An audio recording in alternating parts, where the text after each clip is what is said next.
everybody, welcome to the Comic Guy Movie Show. My name is Deshaun, and today I'm here to talk about She-Hulk Episode 4, which picks up, and it's continuing the, let's say Rick and Morty style of storytelling, where it is episodic, but there is something building, and you can feel it in the background. There's seeds being planted and something's building. We have 9 episodes, you gotta do that though. You know, this isn't like WandaVision, this isn't like Falcon and the Winter Soldier or Loki where it's 6 episodes. It was like, you know, you probably should get to what you need to get to because there's only 6 episodes. This is 9. So, they can kind of play around a bit and kind of slow roll out whatever big arching thing it is. Plus, this show is always pitched as a sitcom, it was always pitched as an Ally McBeal type show, you know, like that. Any of you have ever seen any of these lawyer shows, you know, Boston Legal and shit like that. If you've ever seen any of these shows, most of the time there isn't an arching story. It's just, you know, their day-to-day, the craziness of their day-to-day in a different case, and different case comes with different challenges and different methods, and some are more serious than others, and some are super silly and some are super serious. And it continues that trend of being this episodic show that drops crumbs of its bigger story. Which, by the way, one of the crumbs of the bigger story, I was right. I said that the Titania character would probably end up being something, and I do believe that, and they set it up in the end of the episode that she's going to be something. I believe that Titania is responsible for the Wrecking Crew trying to steal her blood. And I think that's gonna come to fruition soon enough. Like I said, there was images of Mark Ruffalo in the mocap suit hugging the actress who plays Titania while she was in costume, which tells me that Bruce comes back to help Jen confront Titania at a certain point in the show. Who knows when? I'm just putting it out there. Anywho, the show is mostly about 2 things: Jennifer's struggling dating life, and Wong trying to stop this charlatan, Donnie Blaze, a magician, it's hard to tell if Donnie sucks at his magic, or if these people who live in the MCU are kind of like, dude, we've seen real magic, we've seen all kinds of shit. You gotta do a little bit better than this to impress us. You know? It's hard to really tell which is which, but needless to say, Donnie's struggling, and turns out Donnie is a former student at the Carmitage who got kicked out because he was too much of a douchebag. But unfortunately, before he got kicked out, he managed to steal one of those sling rings, but even more unfortunately, he doesn't know what the fuck he's doing with it. Now, I know some people kind of still got their, were upset about the whole Ned thing and Spider-Man No Way Home, about him just being able to open up the portals. But from what I remember from the original Doctor Strange, which I have actually seen fairly recently, like maybe a couple months ago, anyone can use a sling ring. Like, anyone can go to Carmitage and learn how to open the sling. You don't have to be a special person to go there and learn how to use a sling ring. The thing is, not everyone can be as precise and be as pinpoint as Wong and Steven. I mean, Wong and Steven are so precise with opening up portals with that damn thing that in Infinity War, they were like in sync with opening up a portal and then opening up another portal when, I can't remember who said that. I think it was Ebony Maw shot these fucking darts at them, and Wong opened up a portal, and then Strange opened up another portal, and the darts came in that hole and back out the other. Like, that's how precise they are. They're that precise with the damn thing, where they can just open up a small one and go to direct specific locations and stuff. That's the thing. Anyone can figure out how to use this thing. The skill comes in being able to actually locate and open up portals and spots you want to open it up. So him being able to use it isn't that crazy. Plus he was there for a week, and that's like the first thing they teach you is how to open up portals. So it's feasible that he figured out how to do it. Unfortunately, Donnie doesn't know what the fuck he's doing. and he accidentally sent one of the girls to like what can only be described as hell, because she ended up having to make a deal with like a goat person, and it was like a demon. She ended up making a deal with a demon. There's a whole bunch of other stuff going on with that, and so Wong wants to sue him, or what did he say? Cease and what was it? I can't even remember what he wants to do. Basically, he wants to make it so that Donnie can't use real magic in his shows anymore because they're too dangerous and they can risk people's lives.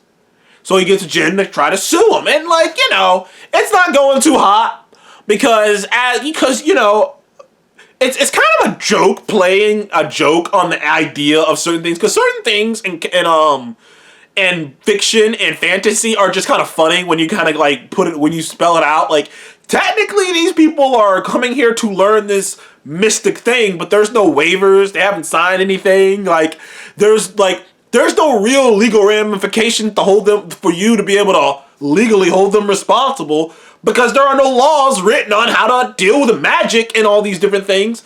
So, and that's the kind of cool thing about this show that I'm starting to very much enjoy, is this idea of playing with the MCU, of playing with the common, ordinary, like these insane situations that just happen day to day. You have to imagine situations like this. First of all, he knew who Donnie was immediately, which means this ain't the first time Donnie did something that made him recognize him. So you have to imagine, like, Wong and like people in the MCU are dealing with situations like this all the time. They could genuinely, I know people have talked about this, Marvel could genuinely make a show about regular people just in the MCU, and it would be instantly fascinating just because they were in the MCU. Now, granted, it would eventually end up devolving into one of those characters being revealed to be a superhero that we know, but it'd be fun while it lasted in the beginning. but yeah, like that's the funnest thing about it, is just playing with these things. And of course, the Jen's dating life is obviously tough. This is something that was also hit in the comics, and they really kind of pinpoint accurate, especially near the tail end of this episode, is that Jen does not feel like she can get a date as herself.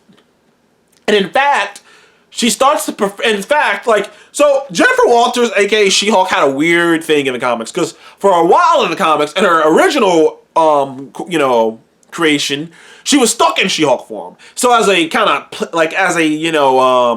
trade-off, she had the ability to retain her entire personality and control, but she was stuck in the form.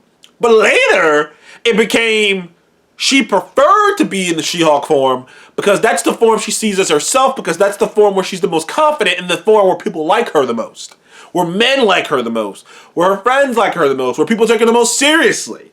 So she just stayed in that form. But in the Dan Slott run, it became this funny thing where it's like, there's a scene, and I remember it like it's yesterday, because I remember the scene where she wakes up in bed as regular Jennifer Walters next to this supermodel. In her mind, she goes, I need to turn back to She-Hulk, because this guy's going to wake up, he's going to be like, who are you? What are you? I went to bed with the hottie She-Hulk and woke up to you. Which shows that she doesn't think too highly of herself, her actual self-image. And it became one of those things where it's like the entire Dan Slott run, or a lot of it, was about her finding her inner, I don't know what's the phrasing here, her believing in herself, her inner self.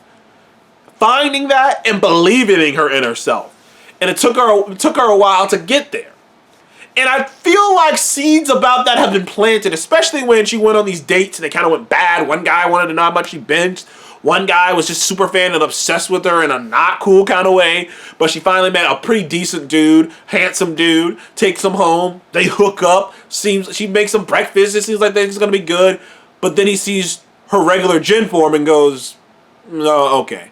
And leaves, which is crazy. But that is kind of from the comics. It's kind of from the comics. And I feel like that was seed planting to her wanting to become She-Hulk and stay She-Hulk all the time, because that is what it is in the comics. And I do think it's planting a seed where she's going to like almost discard Jennifer Walters and just be She-Hulk.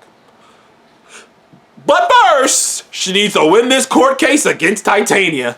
We'll see how that goes next week. But also, I thought the action sequence in the end where Donnie fucks up and opens up a portal for these demon spawns. They're flying out of it, which that world looked fucking nuts. I thought the CGI for that entire sequence was actually really good. It's funny. It was like she looked like her like I don't mind her CGI, but her CGI looked much better in this sequence, which I don't know if that was like on purpose or if it was just like weird. It's so weird. Like her CGI kind of came in and out, like depending on what they needed to do. Because when they had to get reaction shots, it looked really good. And when they were doing that action sequence, it actually looked pretty good too. I actually liked it. It was actually kind of fun. That whole sequence was kind of fun. With Wong and She-Hulk fighting these little demons as Wong tries to throw them back in a portal. You just get the feeling, that this is just a day in the life of Wong. Like, this is shit that's going on. By the way, the entire time Wong is just trying to watch The Sopranos, and he keeps getting shit spoiled for him, which would fucking suck. I couldn't imagine me trying to watch Breaking Bad, and they'd be like, hey, bruh, so this is how, did you know, so this is how Gus dies. What the fuck, man? Like, if someone told me how Gus dies in Breaking Bad as I'm watching Breaking Bad and I'm like at season 3 or like season 2, I fucking... I don't blame Wong for wanting to throw Donnie into the mirror dimension. That's all I'm going to say. Anyways, I thought this was a good episode. I thought this was a really good episode. I think it's on par with last week's episode, which is exactly what I love last week's episode. So I'd probably give this an 8.5, man. Solid stuff. Keep up the good work. Very funny. Very loose. It's just more a day in the life of Jennifer Walters. Anyways, thank you guys for joining the Comic Game Movie Show. Please like, subscribe, and I'll see you guys on the next one. Goodbye.